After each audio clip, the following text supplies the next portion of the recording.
Oh God, there's something in my eye. Yeah, hey guys. Hey, what? We're watching a video. Something in my eye. We're watching a video about thunderstorms and the power, the great power of the storms. Subscribe. This video is sponsored by Raycon. Raycon is a wireless audio brand. You know what my dog did today, chat? Jack, you guys remember Jack? He took my Raycon earbuds and destroyed them. He took them out of the case. Don't know how he got it open. Took it out of the case and literally destroyed each earbud, like breaking it down to each piece. It literally turned into dust. Raycons are not good. Yeah, I mean, and also they suck as a sponsor. I would just like to say that. That's continuing to prove that premium audio doesn't need to put a big dent in your wallet. With my content being very audio-based, many of you likely use headphones to listen to my videos. I personally use my Raycons whenever I'm at the gym, Raycons are not going for a dog-proof. run, or No, even they are cleaning up not. the house. What I personally love is the option to switch from noise isolation mode to awareness mode. If I want to be totally immersed in my music, I'll use noise isolation mode. Whereas if I... You know what? I want to, don't get me wrong, I want to support the creator. So here's his code, a Mr. Nightmare. However, Raycons suck. That's coming from someone who's been sponsored by Raycon upwards of like 20 times. So 15% off your purchase.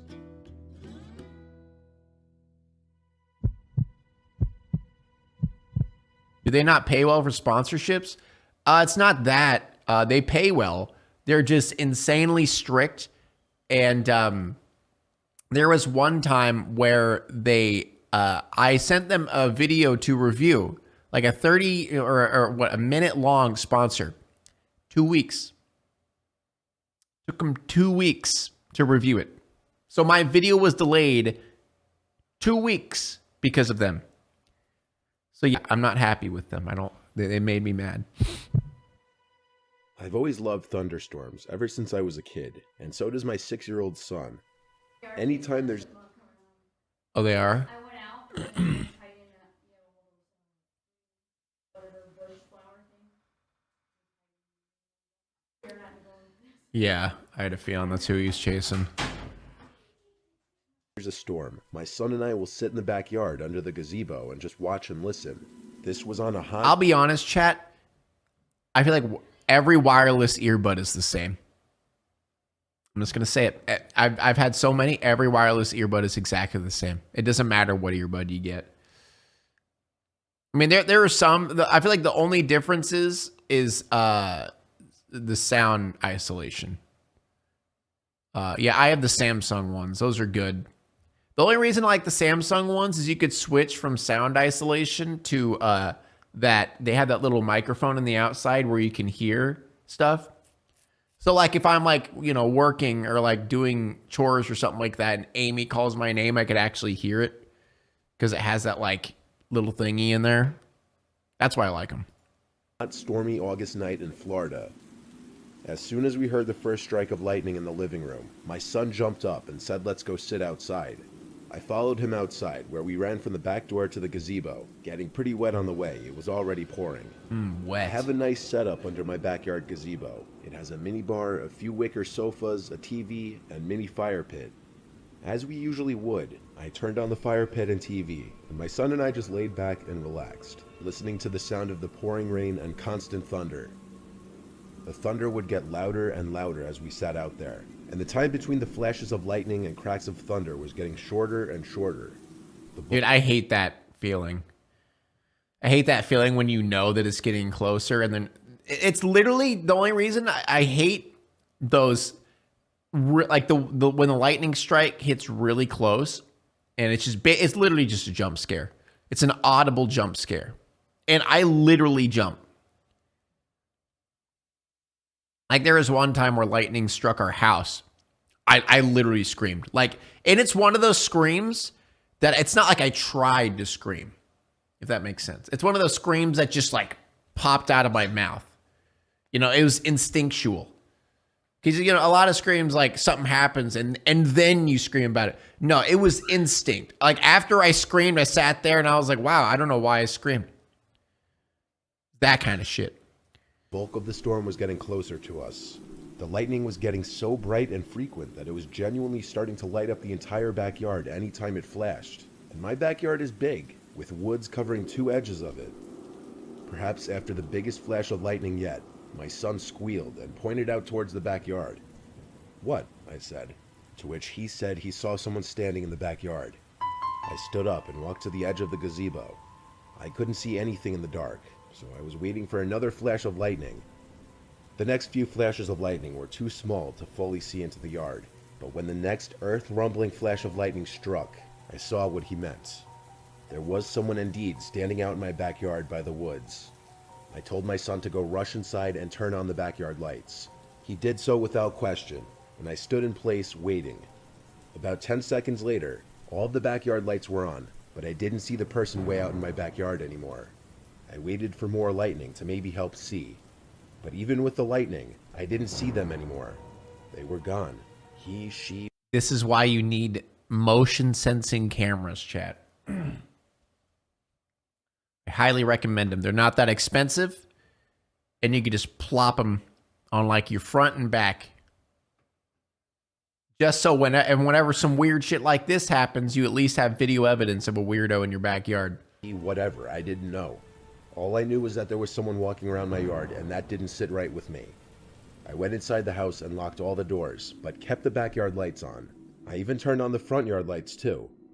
I didn't want to tell my wife, but my son had already done so anyway, so when she was all concerned and asking if we should phone the police, I lied to her and told her I saw the person out there leave. She asked if it was a man or woman, to which I replied woman, as it sounded less scary. For the rest of the night, the 3 of us watched a movie in the living room with the story. Why would you do what? Call the cops.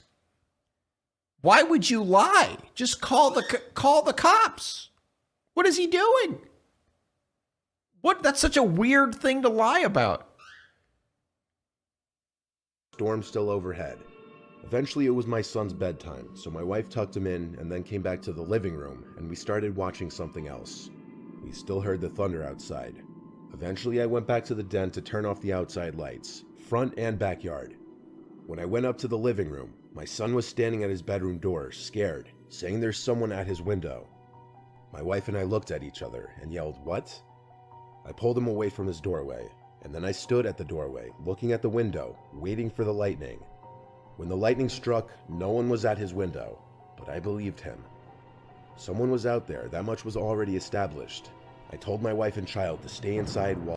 Maybe if he called the cops, you know, you wouldn't have to worry about this, you know what I mean? I go out and look, even though my wife didn't... To be fair, honestly, I feel like all a cop would do is walk around the house once, not see anyone, be like, must have been your imagination, sir. I'm gonna have to write a citation to make sure, you know, for, you know, wasting our goddamn time. He has to pay $200. The cop runs away, then they die a horrible death. Want me to do that. I grabbed a baseball bat from the closet and stormed out into the rain after turning all the lights back on. I started in the front of the house, then worked my way to the side, then the back. I looked under the tables, in the gazebo, under the deck, and when I thought the backyard was clear, the last side to check was the right side of the house. I would begin to walk towards the side of the house, and instantly saw a person in a hood, but I only saw half of their face and head. They were peering around the corner of the house. Most of their face and all of their body was hidden behind the wall. If I had to guess, I'd say it looked more like a man. I screamed, but I also ran in that direction with a bat raised up. The person disappeared behind the corner. When I made it past that corner, they were gone. Even with all the lights on, I didn't see anyone there. I went back inside and told the 2 of them that it was okay, that I chased the man away. But my wife did not like to hear that it was a man. I made sure to close all the blinds in the house now. Luckily, we weren't bothered again by that man. My son slept in our bed with us that night just because he was so scared, and I understand why. I didn't see it, but I can only imagine how scarring it was to see a man standing at his window at the young age of 6. I don't know. Maybe you should have called the cops. I don't know. Big dogs are good security. It's another good thing, chat. See, I am like uber secured. I have cameras everywhere on my house on the outside. I have a door lock like things. I have like glass break sensors. I have 4 dogs. You know, like I'm literally secured out of my mind.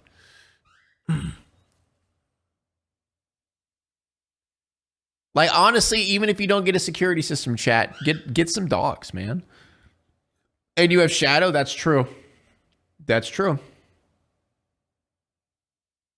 Cats are good hand grenades in a pinch. That's true. Shadow will protect us. I'll just leave the door open, and if someone ever breaks in my room, just attack. Dude, that would be dude, I want to train Shadow to do that. Just attack Shadow. Just goes after the guy. Okay, not like that, Shadow. Come on. Come on, you got to do better than that. That was close. See, he's already learning. He's already learning.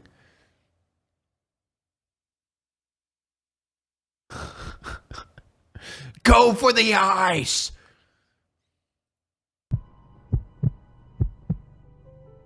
Don't squish him. Yes, Amy, I am aware. I'm not going to kill my bird. Never gets any rainfall. So when we do, it's a pretty exciting thing. The kids like to go out and play around. The farmers are thankful that their crops will thrive, and it's just a nice piece of scenery. The last time there was a big thunderstorm, my friends and I were all playing some games together. He'll get there. I can't remember which one it was. I knew the thunderstorm was rolling in when everybody's microphone played the same sound of the first thunder, and it was big. When I heard it, I thought it was a gunshot or firework. Then I saw the lightning outside my window and hopped over to my bed to see the storm forming. What I saw was much more unsettling. Across the street from me was a man. He wore a gray hoodie and some jeans. He looked fairly tall, though not too muscular, and he was just standing there. I couldn't tell if he was looking at me or not, as his face was obscured. Then he started to walk down the street, so he wasn't looking at me. I felt relieved, yet still a bit paranoid. I got back on the game with my friends, and we continued to play. He's a gamer. About 15 minutes later, the storm had fully started. I told the 4 of them I was leaving to go watch the storm, and I'd be back in a while. I walked out front and stood under the porch, watching as the lightning flashed and the rain struck the ground in a soothing rhythm. Then I looked down the street to my left, and there he was, the man standing at the corner of the street. I was scared a bit, but I still had my head trying to reason this out. It's not uncommon for townspeople to stand out in the rain. It is a rare occurrence after all, so I paid little attention to it. After about 5 more minutes, I decided to go back inside. And as I opened the door, I turned to where the man had stood. He was gone now, which made for a more eerie scene. I walked inside, where 2 of my little siblings were dancing to a Bubble Guppies song. My other 2 siblings were in their rooms, doing who knows what.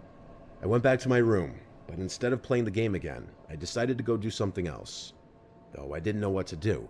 Then I heard the all too familiar buzzing of my phone when I received a text. I picked it up and opened the messenger. It was an unknown number. They had sent me 2 texts. The first read, "Have you forgotten?" And the next read, "I know you didn't." My first thoughts were the man that I had seen outside. Oh my god. He forgot to pay off his Robux debt. He got money from the Robux Mafia, man. But then I thought of how slim those chances were. How would he have gotten my number? Why would he target me for whatever he was trying to do? I decided my friends were pulling a prank on me and decided to check. I went to the group chat and asked if anyone had been prank texting me. They all swore that they weren't, though it's hard to tell over text if they were lying. I decided to believe them and went to watch TV. Some time had passed, how long exactly I don't remember, when there came a ring at the door. It was way too late for visitors, so who could this be?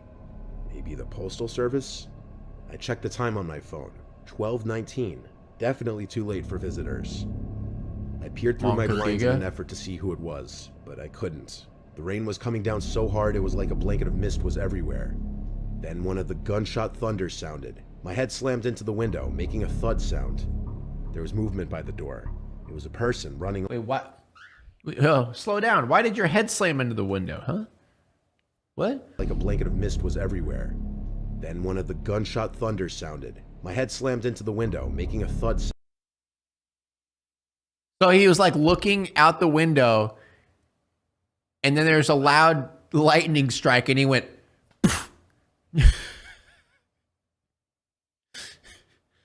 oh, geez. Just slams his head against it. Sound. There was movement by the door. It was a person running off. I could only assume it was the man from earlier. No, I knew it was the man from earlier. How could these events not all add up? I wanted to call the cops, but I had no proof the man had been there. He just left without a trace. I decided to try and sleep and got about 3 hours worth when a gunshot thunder woke me up. I shot up, then froze. Then I relaxed a little when another loud bang sounded, but this one wasn't thunder. This one came from my window. I didn't know what to do. I couldn't let whoever was out there know I was awake. But what if they knew? I decided to just take a peek through my blinds. What I saw next was probably the scariest thing I'd ever seen. It was the man with his hands pressed against the window, and I could only assume he was staring at me. The scariest part was his mouth. His eyes were mainly covered in shadow, but there was enough light to see his mouth, and it was smiling. It was such a big, maniacal smile I didn't even know was possible for a human to make. Opens window. Hey, can I use your bathroom? Oh, that's all you wanted? All right. Okay. Then he stood and left. Just like that, he walked into the rainy night from which he came. I sat awake in my chair, but I guess I fell asleep somewhere along the road. When I woke, I was confused as to why I was in my chair. Then I remembered You got the previous games night's on your events, phone? and I darted to the window for whatever reason. Hey, kid, what game are you playing there? Hey, kid, is that Fortnite? I was wondering if you could add me. I'm really good. When I pulled the blinds up, there was one thing I could see. A small piece of paper taped to my window. On it were 3 words that have now haunted my dreams. Have you forgotten? I haven't had any further experience with the man, and I hope I don't have to. It's the Robux Mafia, I'm telling you. Any of you kids want some Robux? Pulls cloak open. Has a bunch of those like Robux gift cards. Any of y'all want some Robux?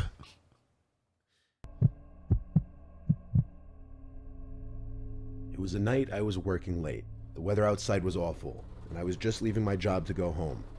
It was about 12 a.m. during a thunderstorm. I used to drive a 2005 Ford Fusion, a little car not ideal for crappy weather and roads. I was taking my usual route home, and the rain was so bad that even having the windshield wipers on the highest setting didn't help that much. I still could barely see. That's the worst.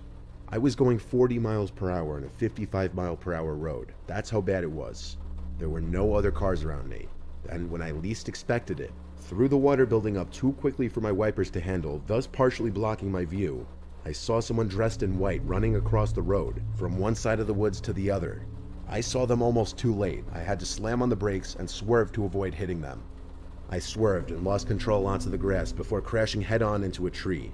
The airbag deployed and my whole body jerked forward into it.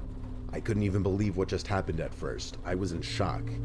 I knew immediately my car was totaled, but when I slowly started to accept what just happened, I started to look around my car for the person that just ran across the road randomly. I was currently in the middle of a quiet highway with no buildings nearby for miles and no cars to be seen. It was the There should have been no clan. one walking around here. Potentially. Especially in this weather this late. I wonder if they were having like a get together, and then you know, it started pouring down the rain. Then they just had to disperse. Then one of the dudes just ran into the woods. Night and extremely late, so I was nervous nobody would pick up. The first person I called was my brother, who didn't pick up after several attempts. He was definitely asleep. I tried my sister next, with equal results. I didn't want to have to involve either of my parents in this, but with no other option, I called my dad on his house phone, which was sure to wake him up. He picked up on the last ring, and I explained the situation. I told him I'd need assistance, and didn't know what number to call for a tow. After ensuring that I was okay and that I had no injuries, he gave me the number for our family's roadside assistance company to call. He said he'd get dressed and drive over to me. His house was about 10 to 15 minutes away.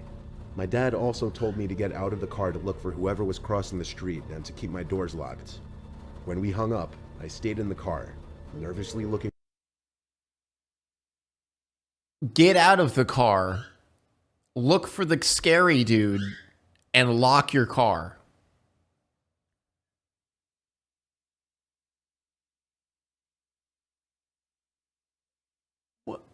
Huh? No. That's not what you do. That's not what you do in this situation at all. No. What are you talking about? What father would say, yeah, son, I know you're by yourself out in the pouring rain and the storm, but can you go ahead and look for that guy, you know, the random dude who ran out of the forest randomly, you know, could be a murderer. Can you go check him and just make sure he's all right? The fuck? Looking around every window, though not seeing much because of the pouring rain. I truly was so scared that I was about to piss my pants, knowing someone was out there, wondering if they intentionally ran in front of my car. Gonna make a pee-pee. I called our roadside assistance company, and they were sending a tow truck right away. About 10 minutes passed since the phone call with my dad now, and I texted my dad, "Are you on your way yet?" He texted back, "Yes." I had my hazards on, though I'm sure the car being ran into a tree would help enough in finding me. I turned to my right, as if I instinctively knew someone was there, and I jumped out of my seat and screamed at the top of my lungs, as I felt like my heart dropped out of my body. There was a soaking wet man in white, looking into my car with his mouth hung open in an O shape and his eyes squinted. He then put his hands on the glass and started to rub the windows. I didn't know what he was doing, but I yelled at him to go away. He's Just, is that what he was doing? So he had his mouth open, his eyes squinted, and he was rubbing it. What? Bro, this man's just on drugs. He started to try opening the locked door, and when it wouldn't open, he started to pound his fists on the glass. He did all of this with his mouth still hanging open in that weird O shape. I didn't know what to do other than call my dad again. He picked up, and I basically cried into the phone that there was a random man trying to get into my car. My dad screamed into the phone not to open the doors, and that he's almost here. He stayed on the line with me as the man outside started to hit the window with his elbow, causing me to scream and my dad to panic into the phone.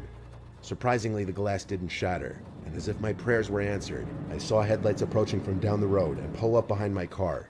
The man outside looked to the other car, which happened to be my dad's, and as my dad stepped out of his car and charged at this creep, the creep tried to run away into the woods, but my dad tackled him, and I swear beat his face in to the point that his face would have been completely covered in blood if it weren't for the heavy rain. Go dad, what the fuck? Go dad, what the hell? Some of it away. He held the man down as I called the police. The tow truck driver arrived on scene first, and he was of course shocked at the unusual scenario he just pulled up to. Police showed up not long after that, and it was the most satisfying feeling seeing that man arrested. Not only was he charged criminally, but we pressed charges for the damages to my car. His name is Marcus Green. I never showed up to court. My father and our lawyer did. I didn't want to see that man ever again. The disturbing face he was making, along with seeing him striking my car to break in, is something that will stay with me for a long time. Dude, he was just pogging. Now it's time to walk away. I hope you enjoyed your stay. Did you laugh or cry or maybe subscribed? I'll thank you either way. You know I will miss you. I hope you return. Tell your friend or your mother to get me more views, please.